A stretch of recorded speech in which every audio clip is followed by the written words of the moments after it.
اعوذ باللہ من الشیطان الرجیم بسم اللہ الرحمن الرحیم اللہم صلی علی سیدنا مولانا محمد مبارک وسلم وصلی علیہ۔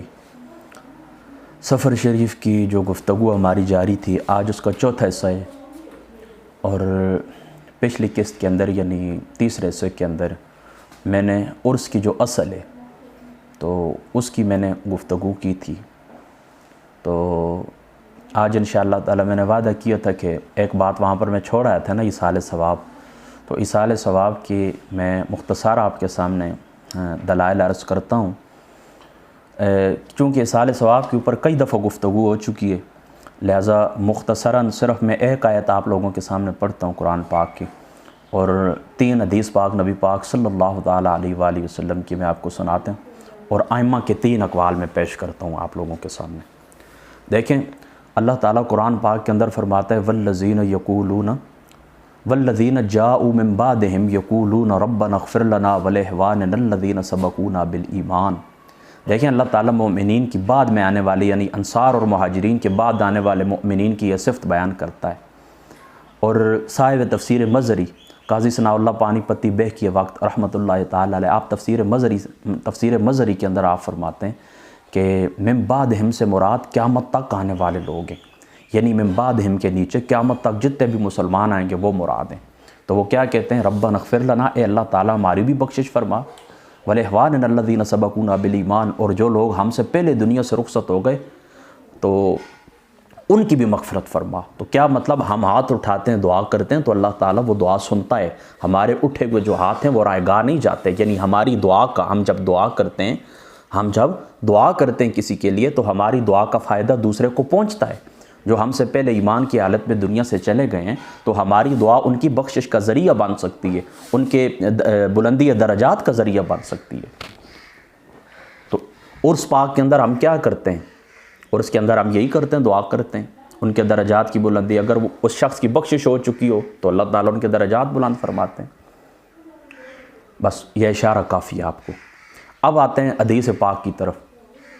مشکات شریف کے اندر آتا ہے، نبی پاک صلی اللہ تعالیٰ علیہ وآلہ وسلم نے فرمایا، حضرت ابن عباس رضی اللہ تعالیٰ عنہ آپ اس حدیث پاک کے راوی ہیں کہ آقا علیہ الصلوۃ والسلام نے فرمایا کہ جس وقت کوئی بندہ دنیا سے رخصت ہوتا ہے، ہر میت تو کل غریق المتغوث، آقا علیہ الصلوۃ والسلام نے فرمایا وہ ڈوبتے ہوئے فریادی کی طرف فریاد کرتا ہے، ڈوبتے ہوئے فریادی کی اس کی مثال ہوتی ہے، وہ انتظار کرتا ہے کہ میرا باپ، میری امی، میرا دوست، میرا بھائی میرے لیے کب دعا کرے گا، میرے لیے کب دعا کرے گا۔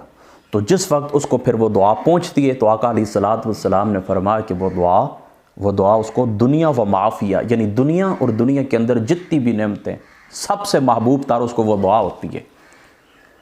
تو جانے والا جس وقت دنیا سے جاتا ہے تو وہ انتظار کرتا ہے ہماری دعاؤں کا، پھر جب ہم دعا کرتے ہیں تو وہ دعا اس کو محبوب ہوتی ہے۔ آپ اس بات کو سمجھ گئے نا؟ یہ ایک حدیث پاک ہو گئی مشکات شریف کی۔ اب دوسری حدیث پاک دیکھیں، نبی پاک صلی اللہ تعالیٰ علیہ وآلہ وسلم نے فرمایا، یہ بخاری شریف کی روایت ہے اور کتاب الجنائز کے اندر موجود ہے، تو اس کے راویہ حضرت سیدنا عائشہ صدیقہ رضی اللہ تعالیٰ عنہ ام المؤمنین۔ آپ فرماتی ہیں کہ ایک شخص نبی پاک صلی اللہ تعالیٰ علیہ وآلہ وسلم کی ذات اقدس کے پاس آیا اور آ کر کہنے لگا، اے اللہ کے رسول، میری امی دنیا سے رخصت ہو گئی ہیں، میری امی دنیا سے رخصت ہو گئی ہیں، اچانک فوت ہو گئی ہیں۔ اے اللہ کے رسول، اگر وہ کوئی کلام کرتی ہیں، کوئی گفتگو کرتی ہیں تو وہ صدقے کے متعلق کرتی ہیں، تو اے اللہ تعالیٰ کے رسول، اگر میں اس کے لیے کوئی صدقہ کروں تو اس کے لیے کوئی اجر ہوگا؟ آقا علیہ الصلوۃ والسلام نے فرمایا، ہاں بالکل ہوگا۔ فَعَلَّهَا أَجْرٌ إِن تَصَدَّقْتَ عَنْهَا قَالَ نَعَمْ، یا رسول اللہ اگر میں ان کی طرف سے کوئی صدقہ کروں تو پھر صدقہ ہوگا؟ آقا علیہ الصلوۃ والسلام نے فرمایا، ہاں بالکل۔ تو اس سے پتہ چلا ہم میت کے لیے جو صدقہ کرتے ہیں تو اللہ تعالیٰ ان کا ثواب ان کو پہنچاتے ہیں، آسان سی بات ہے۔ یہ ایصال ثواب کی دوسری دلیل ہو گئی۔ اب تیسری دلیل کیا ہے؟ مشہور حدیث پاک کے ابو داؤد شریف کے اندر موجود ہے کہ حضرت سعد بن عبادہ رضی اللہ تعالیٰ عنہ آپ آئے رسول پاک صلی اللہ تعالیٰ علیہ وآلہ وسلم کے پاس اور آ کر کہنے لگے کہ اے اللہ تعالیٰ کے رسول، ان ام سعد ماتت فأی صدقۃ افضل، اے اللہ کے رسول کہ میری جو والدہ ہیں ام سعد کی جو اماں ہیں وہ دنیا سے رخصت ہو گئی ہیں، تو فأی صدقۃ افضل، اے اللہ تعالیٰ کے رسول کون سا صدقہ افضل ہے؟ تو آقا علیہ الصلوۃ والسلام نے فرمایا، الماء، پانی کا صدقہ۔ تو پھر کیا ہوا؟ پھر مدینہ شہر کے اندر کنواں کھودوایا گیا اور آقا علیہ الصلوۃ والسلام نے فرمایا حاذہ لأم سعد، یہ سعد کی امی کے لیے۔ یہ جس طرح آپ کھانا سامنے رکھتے ہیں نا اور کہتے ہیں یہ فلاں کے لیے، یہ اس کی دلیل ہے۔ دیکھیں نا، یاد رکھیں قرآن پاک جزیات کو بیان نہیں کرتا، پرنسپل لا کو بیان کرتا ہے، اصول کو بیان کرتا ہے، بیسک لا جو بنیادی قانون ہوتا ہے قرآن اس کو بیان کرتا ہے۔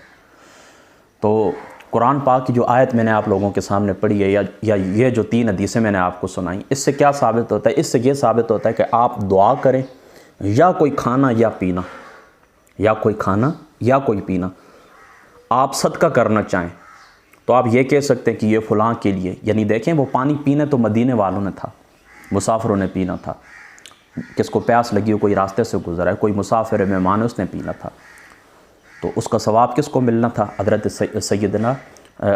ام سعد رضی اللہ تعالیٰ عنہ آپ کو۔ بس اس طریقے سے کھانا غریب مسکین لوگوں کو کھلایا جاتا ہے، پانی غریب مسکین لوگوں کو پلایا جاتا ہے، ان کو کپڑے دیے جاتے ہیں اور اس کا ثواب میت کے لیے ہوتا ہے، یہی سال ثواب ہے۔ تو اس سے ثابت ہوتا ہے دعا کریں یا کھانا کھلائیں یا پانی پلائیں یا کسی کو کپڑے پہنائیں، ایصال ثواب کے اوپر یہ کیا جا سکتا ہے۔ اور عام میت ہو یا اللہ تعالیٰ کا ولی ہو، نیک بندہ دنیا سے رخصت ہو، ایصال ثواب کی یہی دلیل ہے اس کے لیے کہ ہم اس کے لیے صدقہ کریں، دعا کریں، خیرات کریں۔ صرف یہی بات ہوتی ہے کہ عام آدمی کے لیے اس کو ہم ایصال ثواب کہہ دیتے ہیں، اور جو بڑا آدمی ہوتا ہے تو اس کی بارگاہ کے اندر ہم کہتے ہیں کہ ہم نے نیاز پیش کیے۔ یہ نیاز کوئی الگ لفظ نہیں ہے، ایصال ثواب کا جو صدقہ ہوتا ہے عام آدمی کے لیے اس کو صدقہ کہہ دیا جاتا ہے، اور خاص جو اللہ تعالیٰ کا نیک بندہ ہوتا ہے تو اس کے لیے نیاز کہہ دیا جاتا ہے۔ اور یہ 3 حدیث پاک ہو گئیں۔ اب آتے ہیں ائمہ کے اقوال کی طرف۔ علامہ تفتزانی صاحب رحمۃ اللہ تعالیٰ علیہ آپ لکھتے ہیں شرح عقائد کے اندر، آپ فرماتے ہیں کہ زندوں کا مردوں کے لیے دعا کرنا اور صدقہ خیرات کرنا ان کے لیے نفع بخش ہے، مردوں کے لیے۔ یعنی زندہ آدمی دعا کرتا ہے، زندہ لوگ جو دعا کرتے ہیں یا صدقہ خیرات کرتے ہیں تو مردوں کو اس کا نفع ملتا ہے۔ یہ علامہ تفتزانی صاحب نے لکھا ہے شرح عقائد کے اندر۔ اور اسی طرح شرح مشکات کے اندر، یعنی جو مرکات ہے مشکات شریف کی شرح ہے، اس کی شرح کے اندر ملا علی قاری صاحب رحمۃ اللہ تعالیٰ علیہ آپ لکھتے ہیں، آپ فرماتے ہیں اہل سنت کا اس بات کے اوپر اتفاق ہے کہ قرآن پاک کو زندوں کے عمل سے فائدہ قرآن پاک پڑھنا، صدقہ خیرات کرنا، اس عمل کا ثواب زندوں کا مردوں کو ضرور پہنچتا ہے۔ یعنی اہل سنت کا اس بات کے اوپر اجماع ہے کہ ہمارے نیک اعمال کا ثواب مردوں کو ضرور پہنچتا ہے۔ یہ بات ہو گئی ملا علی قاری صاحب رحمۃ اللہ تعالیٰ علیہ کی۔ اب آئیں ہدایہ شریف کو اٹھا کے دیکھیں، ہدایہ شریف کے اندر آتا ہے، فرماتے ہیں کہ انسان کے لیے جائز ہے، انسان کے لیے جائز ہے، امام ہدایہ لکھتے ہیں انسان کے لیے جائز ہے کہ اپنے عمل کا ثواب اپنے غیر کو پہنچا دے، خواہ وہ صدقہ خیرات ہو، روزہ ہو یا کوئی بھی نیک عمل ہو۔ فرماتے ہیں یہ اہل سنت جماعت کا مذہب ہے۔